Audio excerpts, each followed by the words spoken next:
Chapter 4. Don Juan seldom spoke openly about Mescalito. Every time I questioned him on the subject, he refused to talk, but he always said enough to create an impression of Mescalito, an impression that was always anthropomorphic. Mescalito was a male, not only because of the mandatory grammatical rule that gives the word a masculine gender, but also because of his constant qualities of being a protector and a teacher. Don Juan reaffirmed these characteristics in various forms every time we talked. Sunday, December 24th, 1961. The devil's weed has never protected anyone. She serves only to give power. Mescalito, on the other hand, is gentle, like a baby. But you said Mescalito is terrifying at times. Of course he is terrifying, but once you get to know him, he is gentle and kind. How does he show his kindness? He is a protector and a teacher. How does he protect? You can keep him with you at all times, and he will see that nothing bad happens to you. How can you keep him with you at all times? In a little bag, fastened under your arm or around your neck with a string. Do you have him with you? No, because I have an ally, but other people do. What does he teach? He teaches you to live properly. How does he teach? He shows things and tells what is what. Enseña las cosas y te dice lo que son. How? You will have to see for yourself. Tuesday, January 30th, 1962. What do you see when Mescalito takes you with him, Don Juan? Such things are not for ordinary conversations. I can't tell you that. Would something bad happen to you if you told? Mescalito is a protector, a kind, gentle protector. But that does not mean you can make fun of him. Because he is a kind protector, he can also be horror itself with those he does not like. I do not intend to make fun of him. I just want to know what he makes other people do or see. I describe to you all that Mescalito made me see, Don Juan. With you it is different, perhaps because you don't know his ways. You have to be taught his ways as a child is taught how to walk. How long do I still have to be taught? Until he himself begins to make sense to you. And then you will understand by yourself. You won't have to tell me anything anymore. Can you just tell me where Mescalito takes you? I can't talk about it. All I want to know is if there is another world to which he takes people. There is. Is it heaven? The Spanish word for heaven is cielo, but that also means sky. He takes you through the sky, cielo. I mean, is it heaven, cielo, where God is? You are being stupid now. I don't know where God is. Is Mescalito God, the only God, or is he one of the gods? He is just a protector and a teacher. He is a power. Is he a power within ourselves? No. Mescalito has nothing to do with ourselves. He is outside us. Then everyone who takes Mescalito must see him in the same form. No, not at all. He is not the same for everybody. Thursday, April 12th, 1962.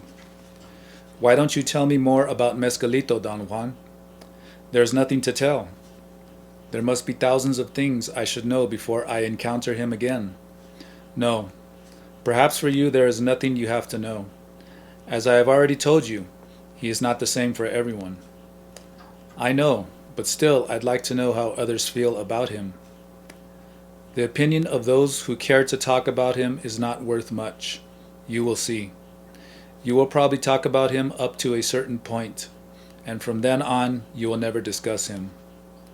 Can you tell me more about your first experiences? What for? Then I'll know how to behave with Mescalito. You already know more than I do. You actually played with him. Someday you will see how kind the protector was with you. That first time, I am sure he told you many, many things, but you were deaf and blind. Sunday, April 14th, 1962. Does Mescalito take any form when he shows himself? Yes, any form. Then, which are the most common forms you know? There are no common forms. Do you mean, Don Juan, that he appears in any form even to men who know him well?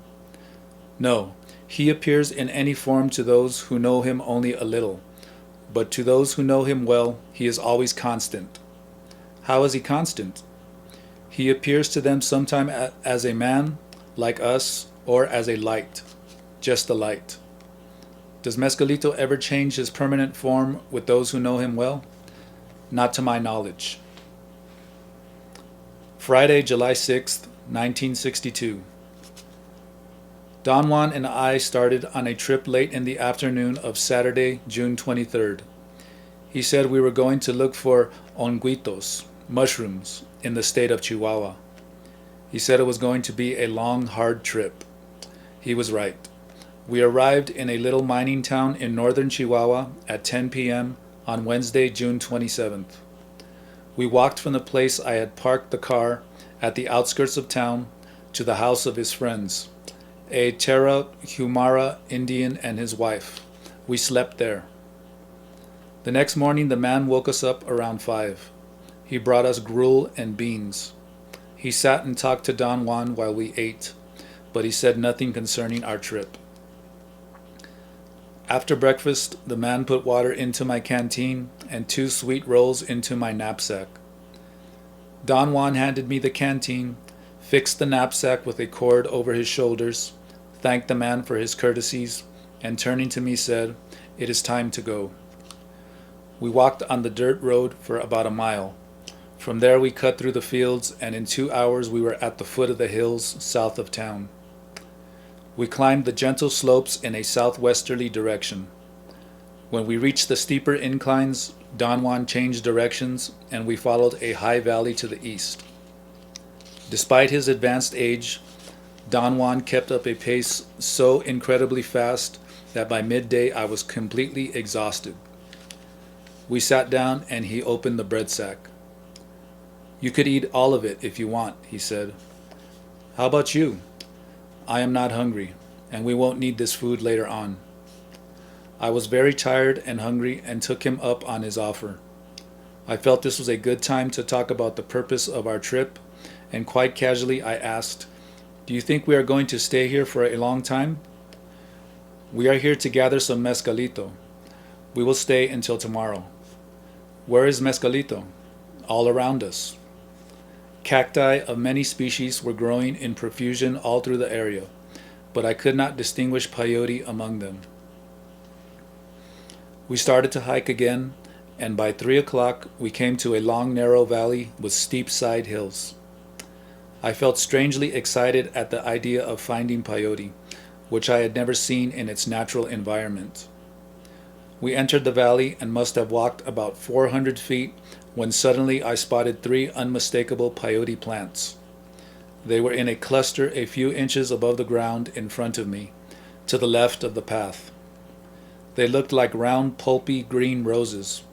I ran toward them, pointing them out to Don Juan. He ignored me and deliberately kept his back turned as he walked away.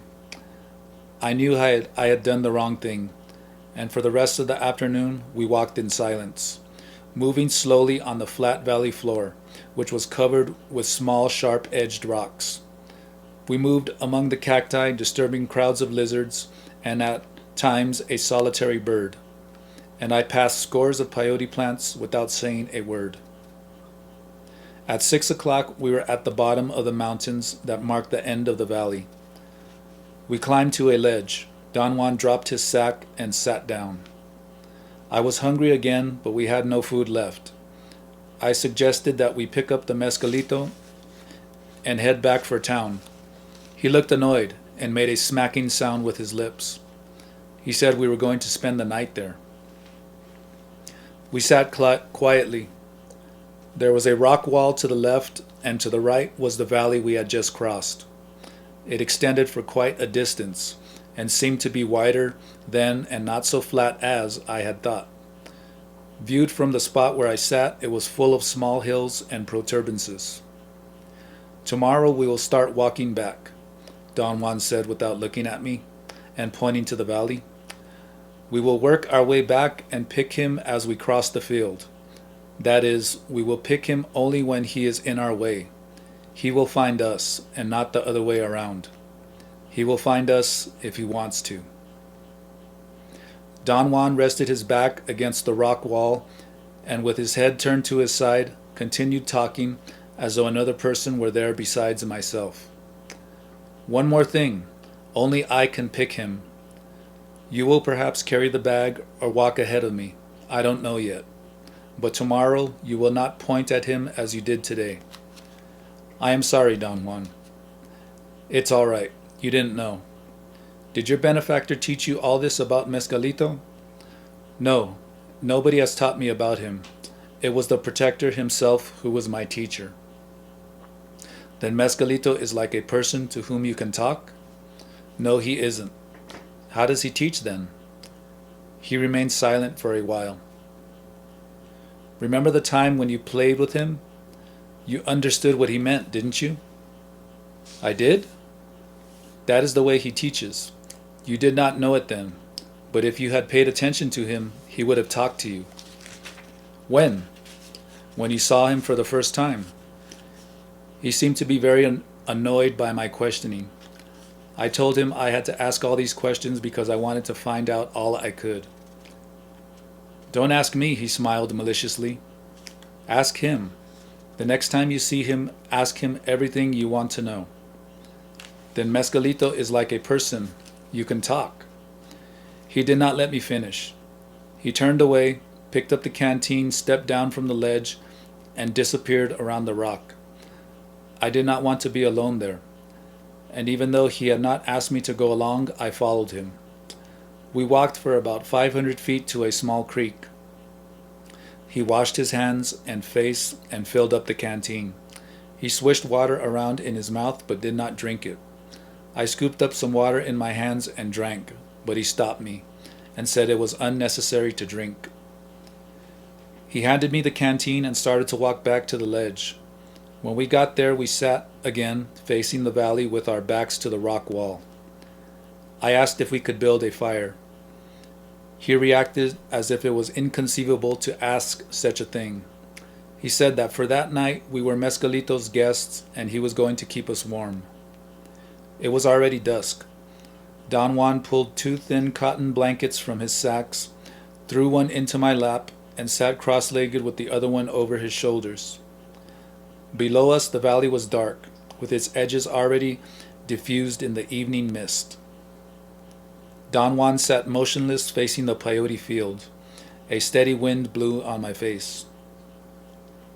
"The twilight is the crack between the worlds," he said softly, without turning to me. I didn't ask what he meant. My eyes became tired. Suddenly I felt elated. I had a strange, overpowering desire to weep. I lay on my stomach. The rock floor was hard and uncomfortable, and I had to change my position every few minutes. Finally I sat up and crossed my legs, putting the blanket over my shoulders. To my amazement, this position was supremely comfortable, and I fell asleep. When I woke up, I heard Don Juan talking to me. It was very dark. I could not see him well. I did not understand what he said, but I followed him when he started to go down from the ledge. We moved carefully, or at least I did, because of the darkness. We stopped at the bottom of the rock wall. Don Juan sat down and signaled me to sit at his left.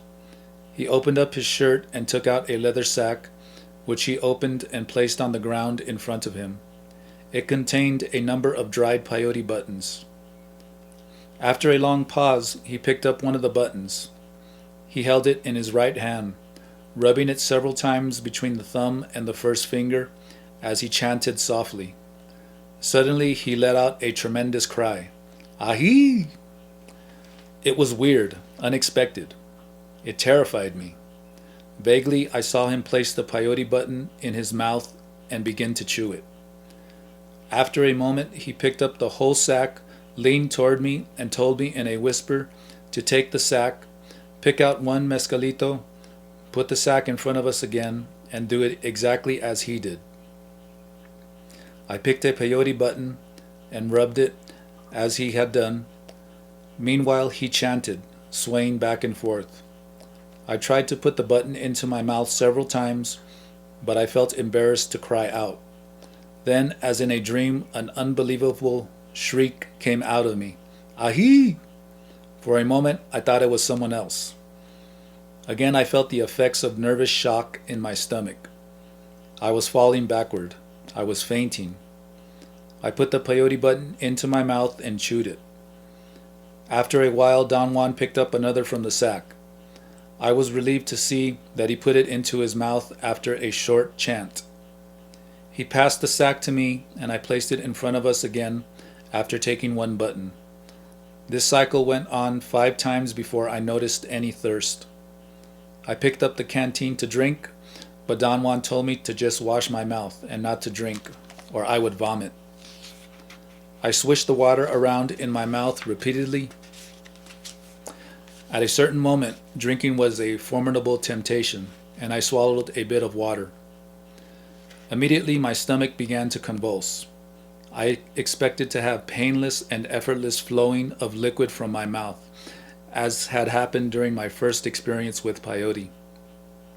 But to my surprise, I had only the ordinary sensation of vomiting. It did not last long, however.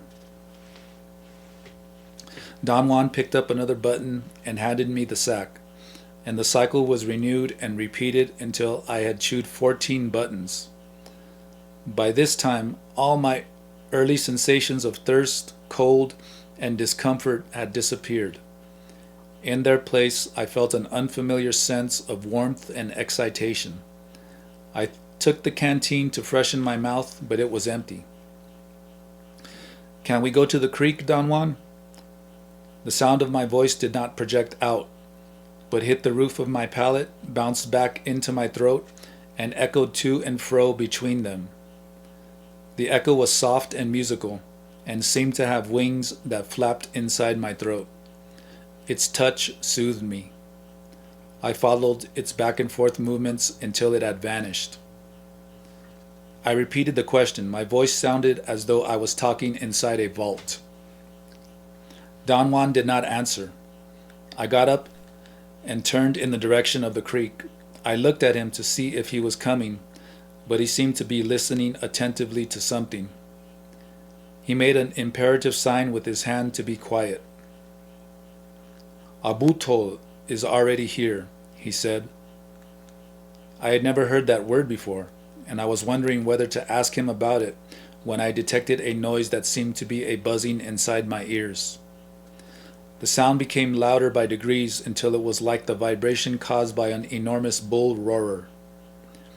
It blasted for a brief moment and subsided gradually until everything was quiet again.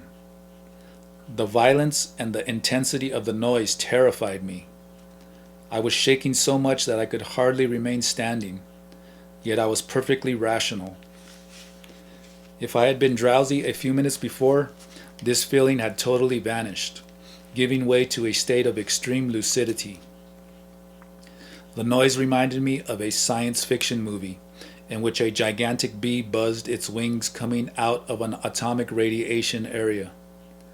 I laughed at the thought. I saw Don Juan slumping back into his relaxed position, and suddenly the image of a gigantic bee accosted me again. It was more real than ordinary thoughts. It stood alone, surrounded by an extraordinary clarity. Everything else was driven from my mind. This state of mental clearness, which had no precedence in my life, produced another moment of terror. I began to perspire. I leaned toward Don Juan to tell him I was afraid.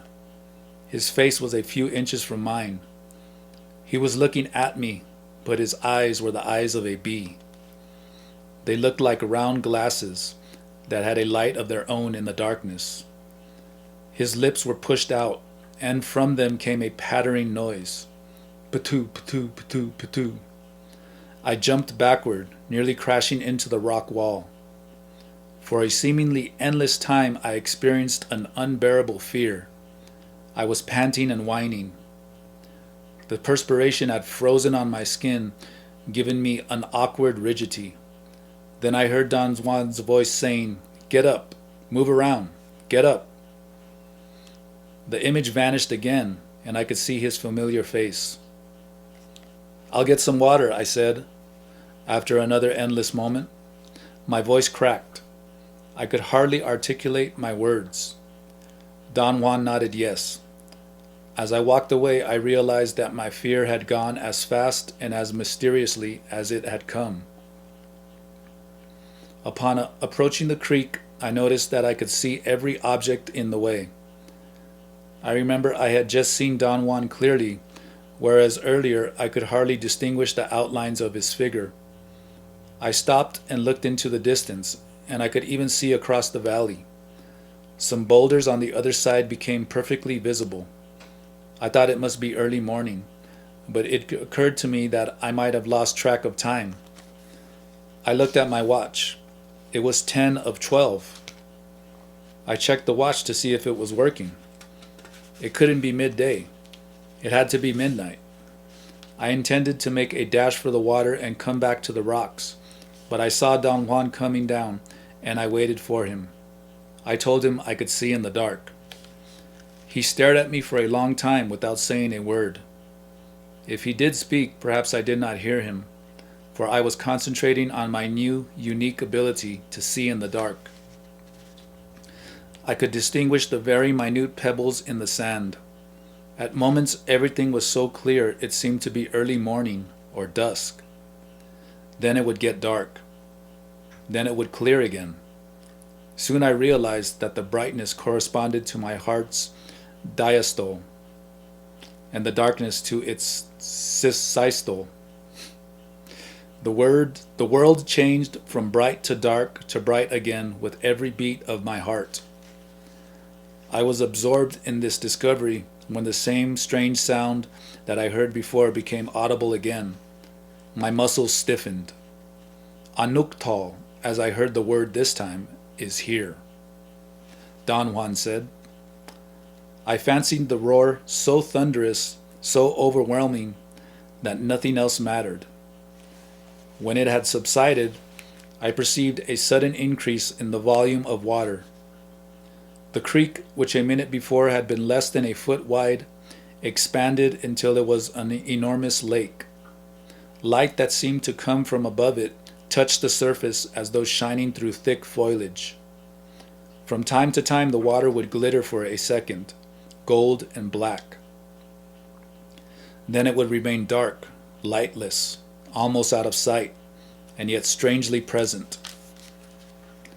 I don't recall how long I stayed there just watching, squatting on the shore of the black lake.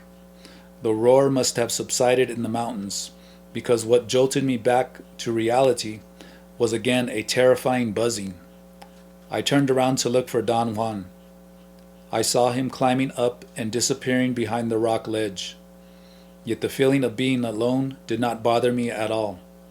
I squatted there in a state of absolute confidence and abandonment. The roar again became audible. It was very intense, like the noise made by a high wind. Listening to it as carefully as I could, I was able to detect a definite melody. It was a composite of high-pitched sounds like human voices, accompanied by a deep bass drum.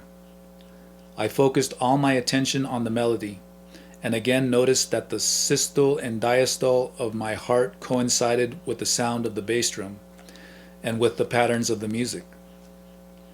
I stood up and the melody stopped. I tried to listen to my heartbeat, but it was not detectable. I squatted again, thinking that perhaps the position of my body had caused or induced the sounds. But nothing happened. Not a sound. Not even my heart. I thought I had had enough, but as I stood up to leave, I felt a tremor of the earth. The ground under my feet was shaking.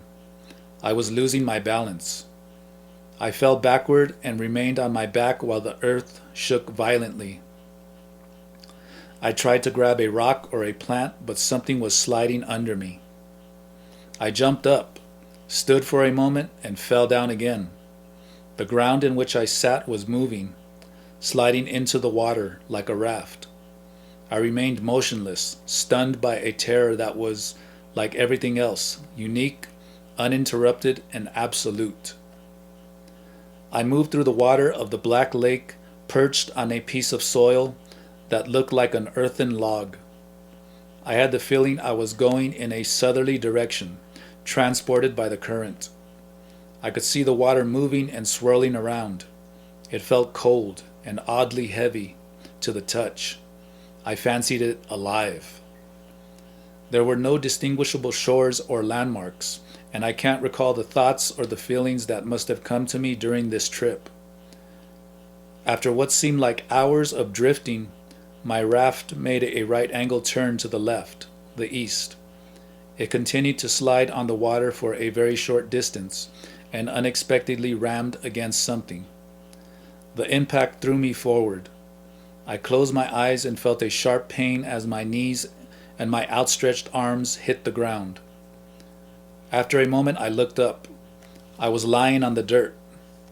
It was as though my earthen log had merged with the land. I sat up and turned around. The water was receding.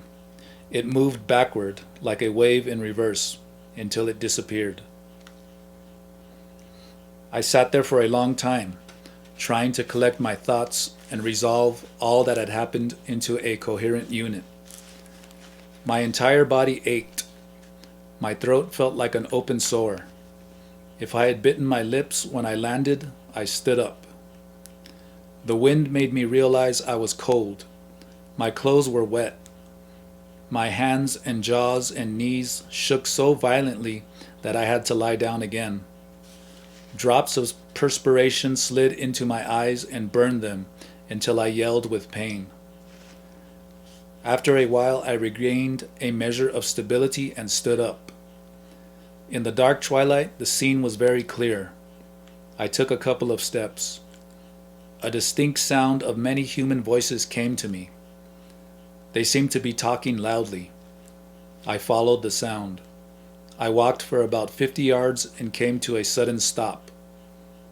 I had reached a dead end. The place where I stood was a corral formed by enormous boulders. I could distinguish another row, and then another, and another, until they merged into the sheer mountains. From among them came the most exquisite music. It was a fluid, uninterrupted, eerie flow of sounds. At the foot of one boulder, I saw a man sitting on the ground. His face turned almost in profile. I approached him until I was perhaps 10 feet away. Then he turned his head and looked at me. I stopped. His eyes were the water I had just seen. They had the same enormous volume, the sparkling of gold and black. His head was pointed like a strawberry. His skin was green, dotted with innumerable warts. Except for the pointed shape, his head was exactly like the surface of the peyote plant. I stood in front of him, staring. I couldn't take my eyes away from him. I felt he was deliberately pressing on my chest with the weight of his eyes. I was choking. I lost my balance and fell to the ground. His eyes turned away. I heard him talking to me. At first his voice was like the soft rustle of a light breeze. Then I heard it as music, as a melody of voices. And I knew it was saying, "What do you want?" I knelt before him and talked about my life, then wept. He looked at me again. I felt his eyes pulling me away. And I thought that moment would be the moment of my death. He signaled me to come closer. I vacillated for an instant before I took a step forward. As I came closer, he turned his eyes away from me and showed me the back of his hand. The melody said, "Look." There was a round hole in the middle of his hand. "Look," said the melody again. I looked into the hole and I saw myself. I was very old and feeble and was running stooped over, with bright sparks flying all around me. Then 3 of the sparks hit me, 2 in the head and 1 in the left shoulder. My figure in the hole stood up for a moment until it was fully vertical, and then disappeared together with the hole. Mescalito turned his eyes to me again. They were so close to me that I heard them rumble softly with that peculiar sound I had heard many times that night. They became peaceful by degrees until they were like a quiet pond rippled by gold and black flashes. He turned his eyes away once more and hopped like a cricket for perhaps 50 yards. He hopped again and was gone. The next thing I remember is that I began to walk. Very rationally, I tried to recognize landmarks, such as mountains in the distance, in order to orient myself. I had been obsessed by cardinal points throughout the whole experience, and I believed that north had to be to my left. I walked in that direction for quite a while before I realized that it was daytime, and that I was no longer using my night vision. I remembered I had a watch and looked at the time. It was 8 o'clock. It was about 10 o'clock when I got to the ledge where I had been the night before. Don Juan was lying on the ground asleep. "Where have you been?" he asked. I sat down to catch my breath. After a long silence, he asked, "Did you see him?" I began to narrate to him the sequence of my experiences from the beginning, but he interrupted me, saying that all that mattered was whether I had seen him or not. He asked how close to me Mescalito was. I told him I had nearly touched him. The part of my story interested him. He listened attentively to every detail without comment, interrupting only to ask questions about the form of the entity I had seen, its disposition, and other details about it. It was about noon when Don Juan seemed to have had enough of my story. He stood up and strapped a canvas bag to my chest. He told me to walk behind him and said he was going to cut Mescalito loose, and I had to receive him in my hands and place him inside the bag gently. We drank some water and started to walk. When we reached the edge of the valley, he seemed to hesitate for a moment before deciding which direction to take. Once he had made his choice, we walked in a straight line.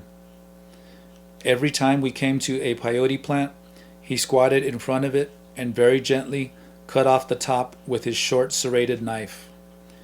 He made an incision level with the ground and sprinkled the wound, as he called it, with pure sulfur powder which he carried in a leather sack. He held the fresh button in his left hand and spread the powder with his right hand. Then he stood up and handed me the button, which I received with both hands, as he had prescribed, and placed inside the bag. "Stand erect and don't let the bag touch the ground or the bushes or anything else," he said repeatedly, as though he thought I would forget. We collected 65 buttons. When the bag was completely filled, he put it on my back and strapped a new one to my chest. By the time we had crossed the plateau, we had 2 full sacks containing 110 peyote buttons. The bags were so heavy and bulky that I could hardly walk under the weight and volume. Don Juan whispered to me that the bags were heavy because Mescalito wanted to return to the ground. He said it was the sadness of leaving his abode which made Mescalito heavy. My real chore was to not let the bag touch the ground, because if I did, Mescalito would never allow me to take him again. At one particular moment, the pressure of the straps on my shoulders became unbearable. Something was exerting tremendous force in order to pull me down. I felt very apprehensive. I noticed that I had started to walk faster, almost at a run. I was in a way trotting behind Don Juan. Suddenly the weight on my back and chest diminished. The load became spongy and light. I ran freely to catch up with Don Juan, who was ahead of me. I told him I did not feel the weight any longer.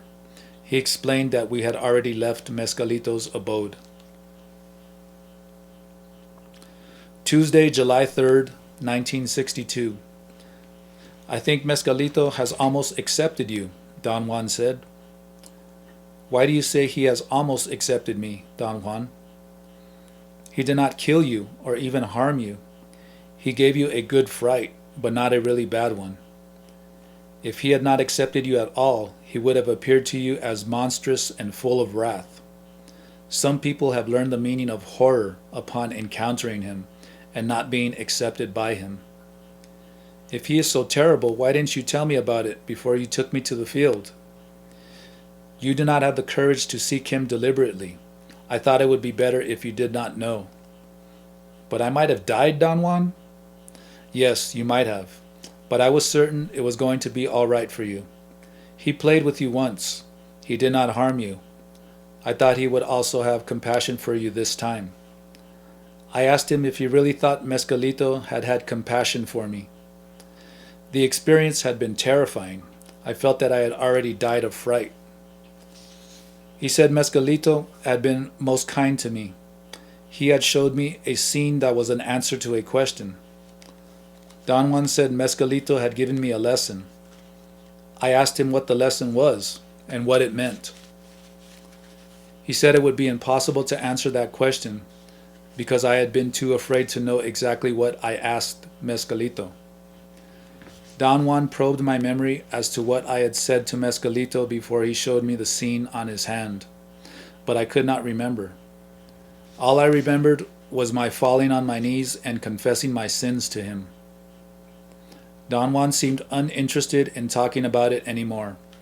I asked him, "Can you teach me the words to the songs you chanted?" "No, I can't.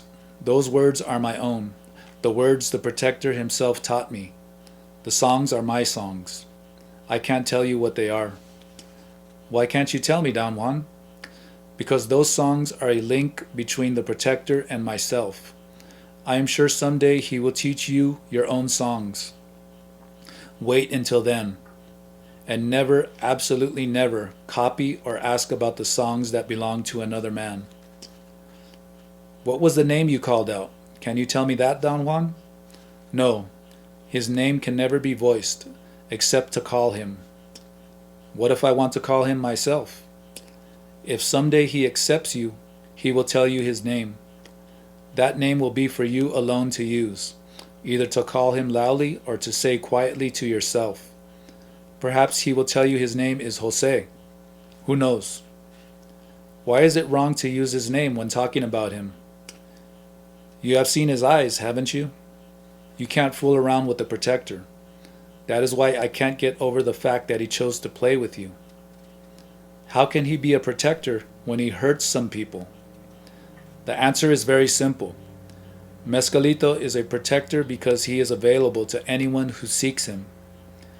But isn't it true that everything in the world is available to anyone who seeks it? No, that is not true. The allied powers are available only to brujos, but anyone can partake of Mescalito. But why then does he hurt some people? Not everybody likes Mescalito, yet they all seek him with the idea of profiting without doing any work. Naturally, their encounter with him is always horrifying. What happens when he accepts a man completely? He appears to him as a man, or as a light. When a man has won this kind of acceptance, Mescalito is constant. He never changes after that. Perhaps when you meet him again, he will be light, and someday he may even take you flying and reveal all his secrets to you. What do I have to do to arrive at that point, Don Juan? You have to be a strong man, and your life has to be truthful. What is a truthful life? A life lived with deliberateness, a good, strong life.